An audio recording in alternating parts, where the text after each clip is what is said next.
Nation of Fit and 10, welcome to day 18, and we are now officially one quarter through the challenge. One quarter through the challenge. This is how fast it goes. And no, I have not put up the calendar yet for your scans, but that's coming up. And if I'm a little bit slow in this video, if I seem slightly retarded, it's because I just woke up. So, all right.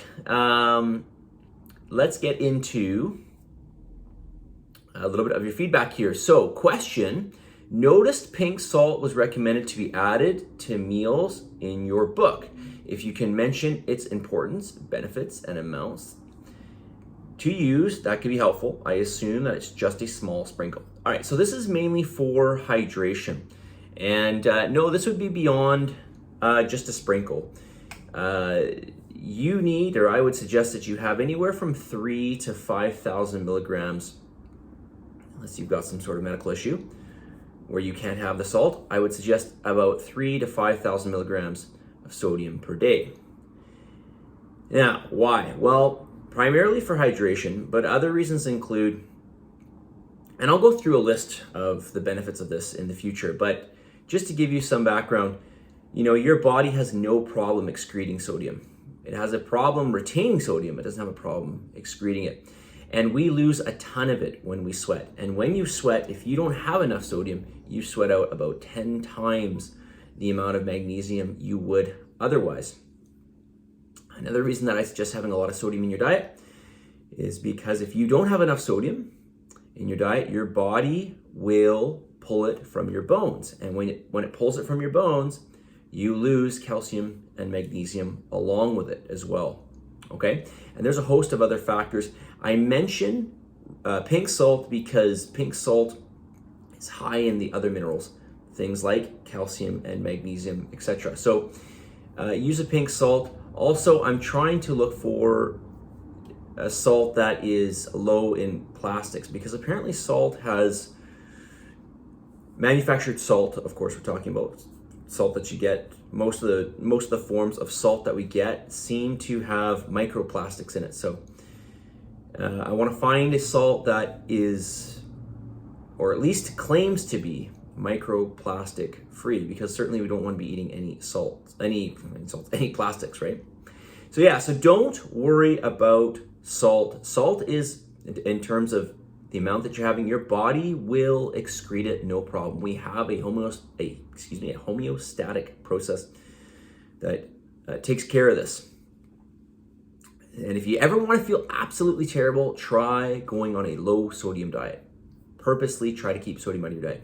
Sodium is an essential electrolyte. It's an essential mineral that the body needs, okay? So make sure you have lots of it.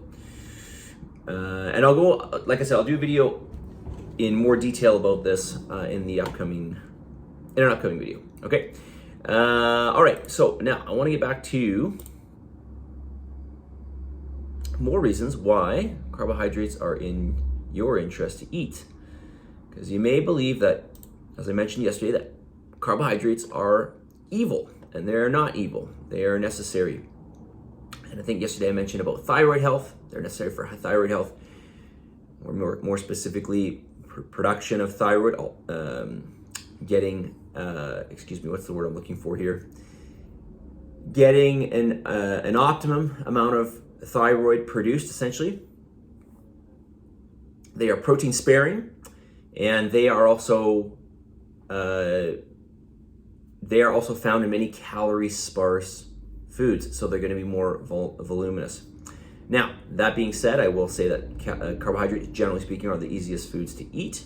That is, they are the least satiating, which is why we would typically eat them with some fiber. Well, fiber is a carbohydrate.